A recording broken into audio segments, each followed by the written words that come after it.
It is difficult to hear, but you will hear Natalie Allison of Politico asking Trump if North Carolinians should still support Mark Robinson. Trump's answer is not Mark Robinson. Mark Robinson who? But it might as well have been, because what he did in fact say was, I'm not familiar with the state of the race right now.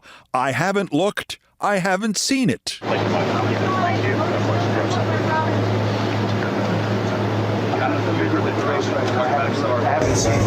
Coincidentally, I believe, quote, I haven't looked, I haven't seen it, was Lieutenant Governor Robinson's first response when they discovered he had figuratively added a porn wing to his home. And also that he was pro-Jim Crow, pro-slavery, and pro-whipping. By the way, the reporter there, Ms. Allison, I don't know her deal, but her story appeared in Das Politico, the one that occurred after Trump pretended Mark Robinson wasn't one of his guys, and after Trump told more lies about FEMA and immigrants and money, and after Trump at minimum sloppily implied you should threaten government employees with a gun, even after somebody shot at him, and after Trump got some kind of memorial French fry lapel pin. Her story had this headline slapped on it back at Das Politico headquarters. Trump strikes somber tone while touring storm-ravaged North Carolina. Your daily reminder to Das Politico that you can sell your soul to Trump like my one-time co-anchor Sage, Page, Rage, whatever her name was, Steele. Like Rage Steele found out on Sunday, if there's a problem, you can depend on him. He'll always pretend to not know you. Mark, who? Flick, did you say? And your daily reminder that all the data and all the polling and all the interior numbers tend to discount the reality that Trump's decline is accelerating, and his chances of saying exactly the wrong thing to the people who matter right now, the 2% undecided who are already breaking 60-40 for Kamala Harris, those chances are also accelerating the closer we get to Election Day. He's dead on his feet out there. Whether those people, that 2%, whether they are agonizing over their decisions or are just more worried right now about which neighborhood kid to hire to rake the leaves, and they'll get to their decision about the election on the way to vote, they will still be influenced by the events of the next 2 weeks, like Trump's daily moment of stupid. And yesterday's Trump daily moment of stupid was in Greenville, North Carolina. I will invoke the Alien Enemies Act of 1798. Think of that. 1798. That's when we had real politicians that said we're not going to play games. We have to go back to 1798. Yes. We have to go back to 1798 when we had real politicians who weren't woke. Woke, which is what he called them the last time he hearkened back to that wonderful year, 1798. Where were you and what were you doing when laws went into effect, making it a crime to criticize the federal government out loud or in print? And when, of course, we still had slavery. And no, Trump did not just endorse slavery. But you know what? He is at slavery endorsement adjacent. And keep this in your heart going forward the next 2 weeks. Trump is just crazy enough. I'm not saying he's going to. I'm saying he's crazy enough to maybe cross that street and come up upon slavery and before Election Day give slavery a big old hug. The only wild card is, considering his base, would that hurt Trump or help him?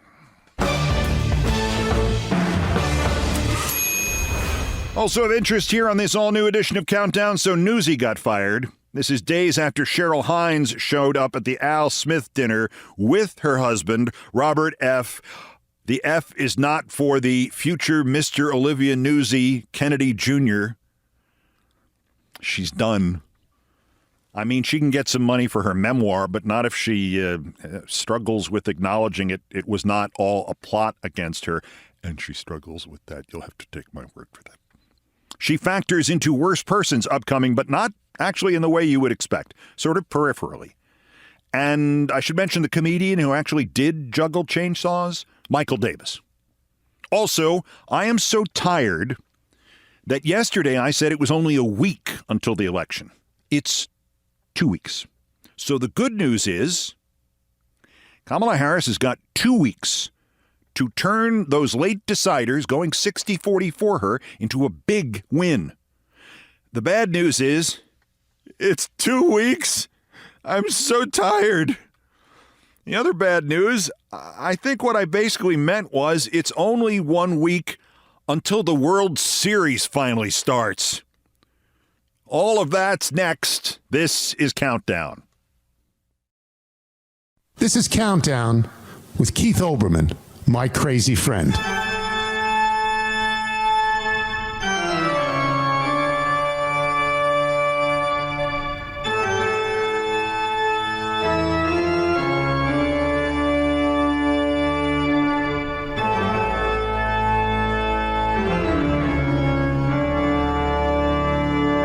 Still ahead on this all-new edition of Countdown, Sports Ball time.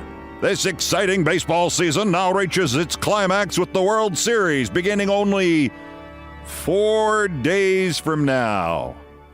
Boy, have they screwed this up. The Dodgers and Yankees will play a World Series. It would take me literally 8 minutes to walk to the subway and like 22 minutes to get to the stadium on the subway, and it's not worth it. On the other hand, now I'll have to stay home and listen to John Smoltz complain about how the pitchers aren't as good as he was. Oh no, I can listen to my friend Boog Shambi on ESPN Radio instead. And I have a fact for you about how the pitchers in this Yankees-Dodgers World Series are likely to be better than the pitchers were in the 1955 Yankees-Dodgers World Series. And you can surprise your friends with this fact next. First, there are still more new idiots to talk about. The daily roundup of the miscreants, morons, and Dunning-Kruger effect specimens who constitute today's worst persons in the world. Sorry to invoke my late friend Vin Scully, but it's a Dodgers-Yankees World Series. The bronze worst, Dr. Saeed Nouri of London. The old how it started, how it's going thing. Dr. Nouri writes, I am a Muslim. Daily I treat Jews, and I have taken a hypocritical oath that outlines my responsibilities in the Buckingham crew. However, I must admit that if I had the power, I would vanish every Jew. Okay, that's how it started. Now, he writes, I want to clarify that my apology is genuine and not motivated by fear of my position. Every organization, including NHS England, NHS UK, and GMC UK knows me and my commitment to providing compassionate care. I sincerely felt the impact of my words and recognize the need to apologize. My intention has always been to promote understanding and respect, and I will continue to strive for that in my work. Thank you for your understanding. Dr. Nouri, evidently still employed and evidently not some sort of troll fake account, tried a few more apologies, tried reaching out to a few people that he might have said he wanted to vanish. And when that didn't work, he started back on anti-Semitic attacks. But with a twist. Yesterday, he posted his own campaign ad for Trump and Elon Musk. Trump-Musk connection is crucial. Musk gives Trump media boost via X promoting free speech. That's stupid. Musk gives Trump international business boost via Tesla. Okay, Musk reins in Trump on wars. Elon Musk wouldn't stop a war if it saved some of his children. Musk gives Trump economic boost for American prosperity. 2 business geniuses vote Trump. It's unbelievable. You can talk about killing people, and that turns out not to be your dumbest tweet of the week. Dr. Nouri trying to help tamp down Trump's reputation as an anti-Semite and Musk's as a pro-apartheid druggie. What's next? Trashing the World Series? Oh, no, that's my department. The runner-up, worser, New York Magazine. I mean, this is timing. This is all-time great timing. Today, it has devoted most of its issue that came out yesterday to a huge feature interviewing a bunch of people you never heard of, but not one progressive media critic. And the summary of this: can the media survive 57 of the most powerful people in media on its future? Big tech, feckless owners, cord cutters, restive staff, smaller audiences, and the return of print? By the way, New York Magazine thinks Gayle King is one of the 57 most powerful people in media. So they published this joke with all these powerful people that no one knows, because the media is about who can get the biggest salary before the whole thing goes under. And hours after they published this, they fired Olivia Nuzzi. Last month, the magazine enlisted the law firm Davis Wright Tremaine to review Olivia Nuzzi's work during the 2024 campaign. They reached the same conclusion as the magazine's initial internal review of her published work, finding no inaccuracies nor evidence of bias. Nevertheless, the magazine and Nuzzi agreed that the best course forward is to part ways. Nuzzi is a uniquely talented writer, and we have been proud to publish her work over her nearly 8 years as our Washington correspondent. We wish her the best. No inaccuracies, no evidence of bias, no pants. Whatever you want to say about Olivia, and whatever you do want to say, get in line behind me. I helped negotiate her new job with New York Magazine. Her story and the fact that her personal relationship with Robert F. Kennedy Jr. went on for a year during a presidential campaign without her employers at New York Magazine knowing about it, or if they did, doing anything about it. And then her ex-fiancé Ryan Liz's response to that, which may have been blackmail or may have been something, that went on for at least half of that time without his employers at Politico knowing about it.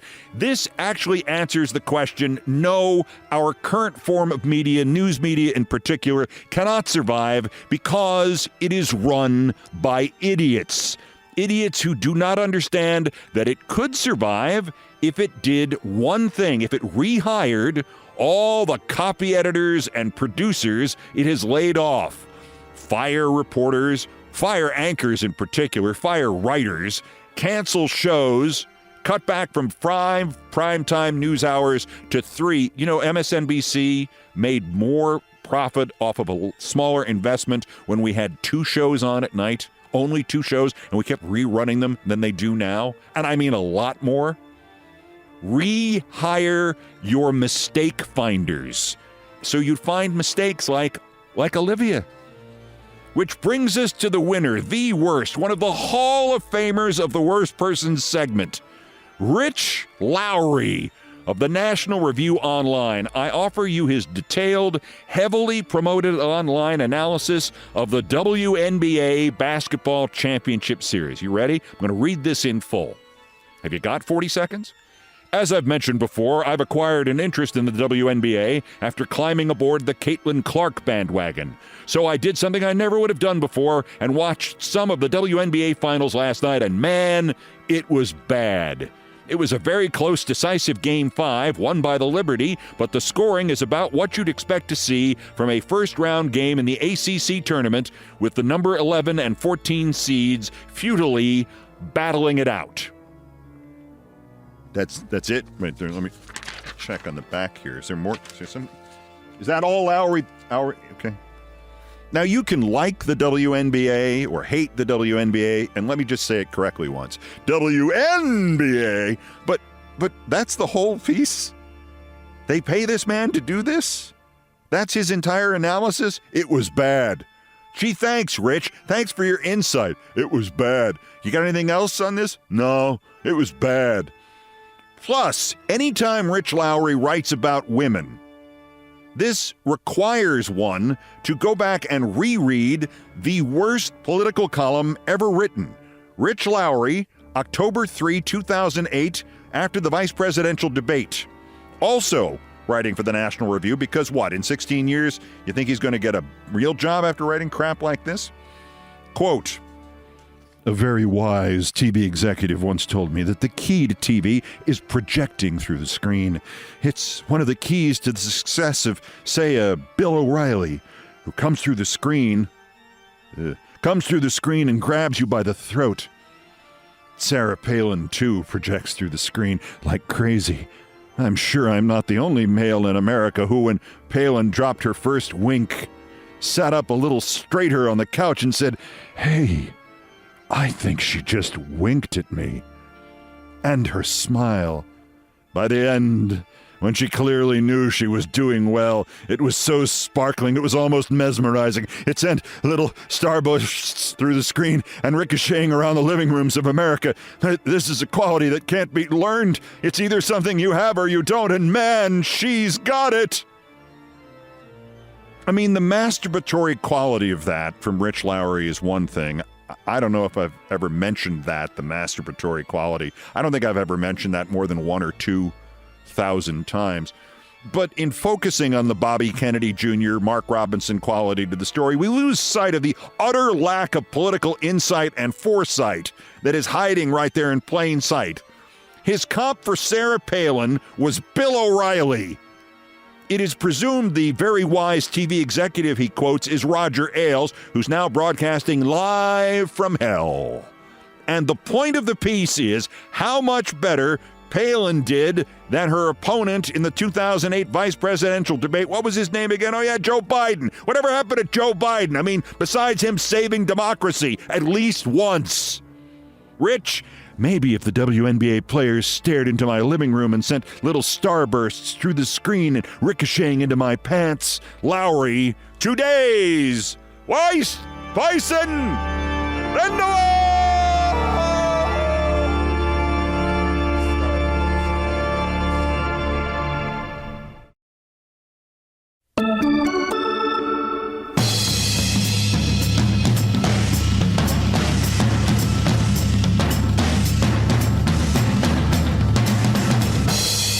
This is Sports Center. Wait, check that. Not anymore.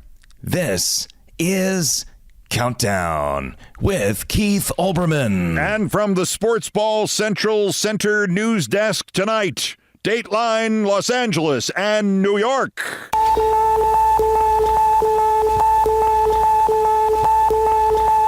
We are on the eve of the World Series. Well, we're on the eve of the World Series, because if nothing else, 154 seasons of professional baseball has proved that the more time you give the players off during the championships in October and November, and however the hell late they hope to play this, the better the games are. I'm being facetious. Hitters, and particularly bullpen pitchers, get stale fast. So fast you wouldn't believe it, especially in the postseason, especially in October on the East Coast. By the time they play Game 1 Friday night here, the New York Yankees will have been off for 5 days, and the Los Angeles Dodgers off for 4. The Dodgers and the Yankees used to face each other all the time in the World Series, 6 times, in fact, in the 10 years ending in 1956, 11 times over 40 years, almost 2 more times in that 40-year span. But this is the first one since 1981, when the Yankees blew a lead of 2-0, just as the Dodgers had blown a 2-0 lead in 1978. 1981 was the year Yankee owner George Steinbrenner ordered his public relations director Irv Kays, a friend of mine, to read a public apology for how the Yankees had done that year, and Irv read it and then got out of New York as fast as he could after that. It was also when the Yankees benched Reggie Jackson in the middle of the World Series, and when Steinbrenner showed up at Dodger Stadium, one hand bandaged and the other cut up, with a fat lip, claiming that 2 Dodger fans had accosted him in a hotel elevator and he'd had to clock both of them, and almost nobody believed him. 43 years later, and there's no evidence that it didn't happen that way. All the cynics, me included, who believe the somebody's husband theory, or the George punched a wall theory, or the George had a fight with his players theory, have never been supported by any evidence whatsoever. The George punched a wall theory also could never explain the fat lip. Then again, the 2 alleged Dodger fans never came forward either. And there were lots of outlets willing to pay them to. Unless George didn't just fight them, but he killed them. Anyway, lots of amazing things have happened in Yankee-Dodger World Series. Don Larsen's perfect game for the Yankees in 1956. The Mickey Owen dropped third strike in 1941, which should probably now be reclassified as the Hugh Casey spitball broke so sharply nobody could stop it, missed third strike in 1941. There were Reggie Jackson's 3 homers in Game 6 in 1977 and Sandy Koufax's 15 strikeouts in Game 1 in 1963. But here are my favorite stats that you can actually use. Impress your friends with them. The first is from 1955. Today, we rightly bellyache that starting pitching is crap, and the whole premise of baseball, the stout-hearted twirler, stopping good hitting, especially in the World Series, that is as forgotten and as lost as alchemy. In the 1955 World Series, however, the first one the Dodgers ever won after 5 straight losses to the Yankees, there were 7 games, and the starting pitching was so bad on both teams that the Yankees and the Dodgers in those 7 games used 11 different starting pitchers between them. The Dodgers, in a 7-game World Series, used 6 different starting pitchers. They did not call them bullpen games then, but that's what they were. Moreover, 6 times in that World Series, the starting pitcher did not record an out in the 5th inning. The second stat you can use, this. The famous Yankees and Dodgers are actually 2 of the most disastrously underperforming franchises in sports. If you consider the year 2000 as the last year of the 20th century, the Yankees have won 1 World Series in this century. Even if you don't, they've won 1 World Series since 2000. The Dodgers have won 1 World Series in a full season since 1965. Yeah, they won in 1981 when the season was only 110 games long because of the player strike. They won in 1988, which was the legit year. Then they didn't win again until 2020, the COVID year. They're all championships, but those 2 are championships with asterisks. Then again, all baseball championships have asterisks now because they've so screwed up the point, which was that the long regular season and the quick playoffs were designed to establish which team was best that year. You played and you played and you played from spring through summer into fall, and you beat everybody in your league. And then you faced the team that had played and beaten everybody in their league. And the result was a series that was always novel and fresh and exciting and faced pitchers against hitters they'd never seen before. The number is somewhat conjectural, but it is believed that about 60 million people watched Game 7 of the 1986 World Series on television.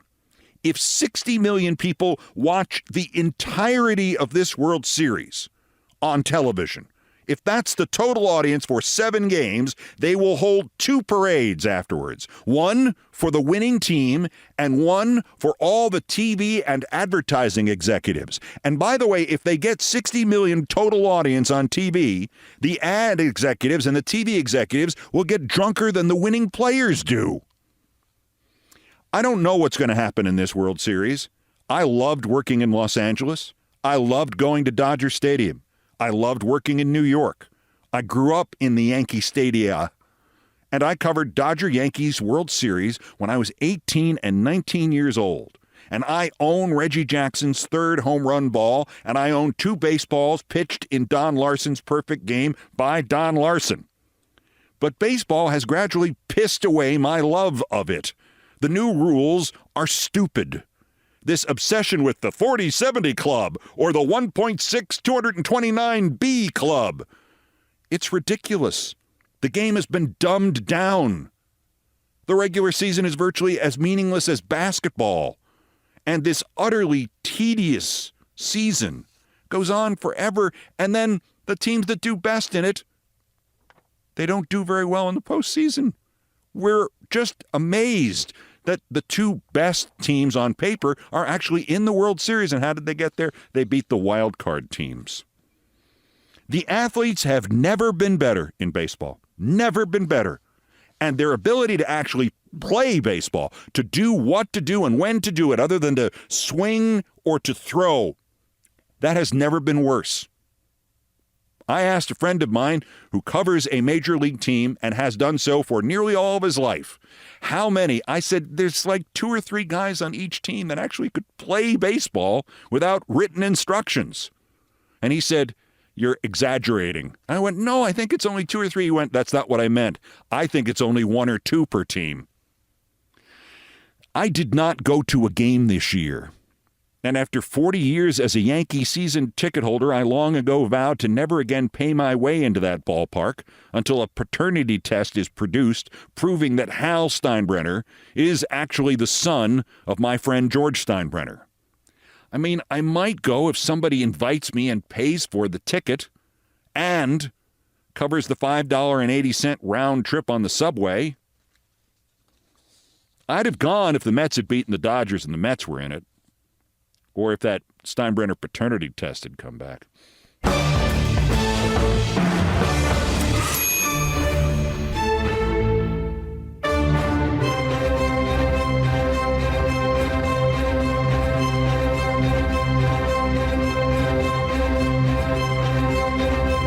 I've done all the damage I can do here. Thank you for listening. We're now back to 5 episodes a week, posting nightly just after midnight Eastern. Follow me for the podcast promo videos, too, on TikTok, YouTube, Facebook, Twitter X, Instagram, and FaceTick.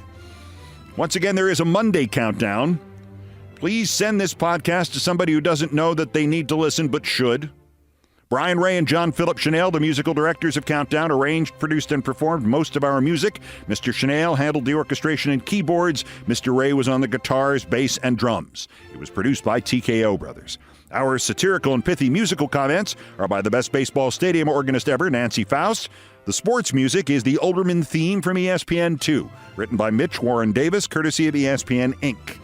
Don't forget to listen to the Baseball World Series on ESPN Radio, where the broadcast is likely to be better than the game. Other music arranged and performed by the group No Horns Allowed. My announcer today was, by coincidence, ESPN's Tony Kornheiser. Everything else was pretty much my fault. Let's count down for today, 2 weeks until the 2024 presidential election. I think I have that right. And the 1,386th day since convicted felon dissociative fugue J. Trump's first attempted coup against the democratically elected government of the United States. Use the election, use the mental health system, use presidential immunity to keep him from doing it again while we still have a chance. The next scheduled countdown is tomorrow. Bulletins as the news requires. Till the next one, I'm Keith Olbermann. Good morning, good afternoon, good night, and good luck.